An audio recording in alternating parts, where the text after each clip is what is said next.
Issue 3 of the High Republic Adventures packs in quite a lot compared to the other issues, so here's everything that happened in Issue 3, and I will also be giving my review towards the end of the video. There will be timestamps for everything, so if you're interested in either or, be sure to check it out.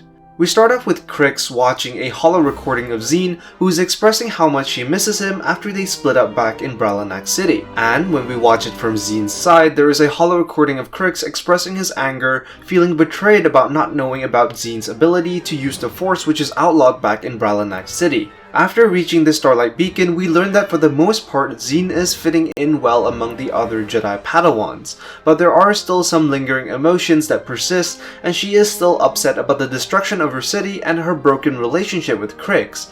She is then surprised by Lula, who tells her that the Jedi Masters have come to deliberate on her future. We cut back to Krix, who's aboard Marchion Ro's ship.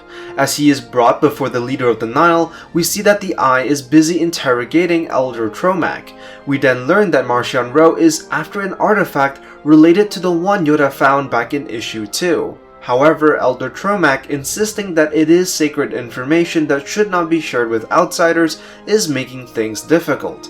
In anger, Marchion Ro sends them both to the rink. On the way there, Elder Tromac explains that the artifact Marchion Ro is after has two pieces, and that they have been separated and hidden away on two separate planets. He explains that he, alongside others, have sworn an oath to never reveal its location, and that anyone looking for them cannot be up to any good. We also gradually get the sense that Krix is becoming increasingly more selfish and vindictive. Feeling alone and abandoned, he tells himself that he will never be in this position again, and he resolves to drag himself out of this predicament by whatever means necessary. Krix manages to convince Elder Tromac to tell him of the location of the second piece of the relic, and Tromac informs him that it is located in a cave on the outskirts of the Carver Shark ruins on the southern hemisphere of the Vrantranum in the far reaches of the Stigmarn system. Just as Tromac finishes talking, both of them enter the battle rink.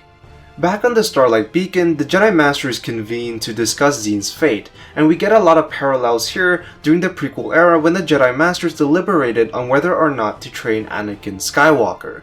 During this deliberation, the Jedi Masters come to the conclusion that Zeen is far too old to be trained.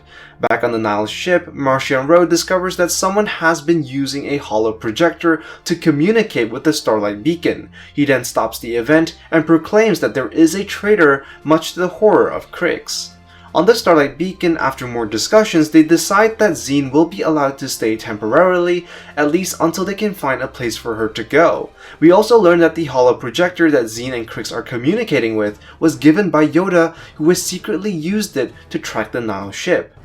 Cut back to the Nile ship, Krix immediately sells out Elder Tromac to save his own skin. Marchion Ro seemingly believes him and orders Tromac to be fed to the Bogorants, the creatures that we saw during the battle rink.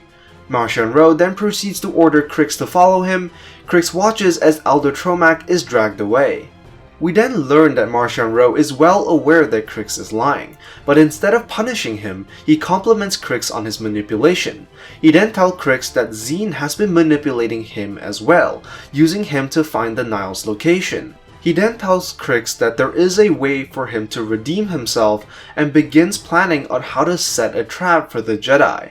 The Jedi, on the other hand, now aware of Marchion Ro's activities, all agree that there needs to be an investigation into the Nile activities. Master Yoda then tries to enlist the help of Zeen to stop the Nile.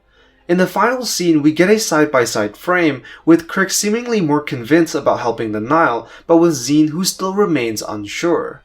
So that was issue 3 of the High Republic Adventures, and what an amazing issue! Things are really starting to pick up here, and I did predict that we were going to get Zeen and Krix to eventually butt heads with each other, so I'm really glad the writers decided to take this route. Overall, I really enjoyed this issue, more so than the one before. We get some really crucial information on the ancient relic that Marchion Ro is looking for, the same relic that was also featured at the end of The Light of the Jedi, so clearly we will be getting more information on what that is as we move along the story. We get some really interesting character development for Krix. He has definitely become more opportunistic and cynical about his situation, so I won't be surprised if he tells Marcia and Ro about the information on the second piece of the relic sometime in the future. I think the character development here makes a lot of sense. Krix is someone who has had his world shattered and his relationships ended in a few short notice, so what we're seeing here is some of his survival instincts kicking in, albeit his instincts are pretty dark. Moving forward, I do expect that Zeen and Krix will go head to head with each other, Zeen on the side of the Republic and Krix on the side of the Nile. There is also a big possibility that Zeen's force power will continue to grow, so it will be interesting how both characters resolve the conflict between them. But my favorite scene has to be when the Jedi Masters are deliberating on what to do with Zeen. As I've mentioned earlier, there are a lot of parallels to be drawn to the moment the Jedi Council debated on whether or not to train Anakin Skywalker, but there are some really crucial differences here that set apart the Jedi of the prequel order and the Jedi of the High Republic. In issue 3, we definitely get the sense that the Jedi are a lot more compassionate and empathetic. They involve the padawans and Zeen herself in the discussion. Everyone's perspective is taken into account, and there is less of a cold demeanor among the Jedi Masters compared to what we see during the prequel era, and I think this is a great way the writers used to really show the difference between the two eras. So that's all I have for you today. Be sure to let me know what you think in the comments down below. Did you like it or not? What are you looking forward to seeing? Anyways, be sure to like and subscribe for more High Republic content, and I will see you in the next video. I am the Lost Acolyte, and I have spoken.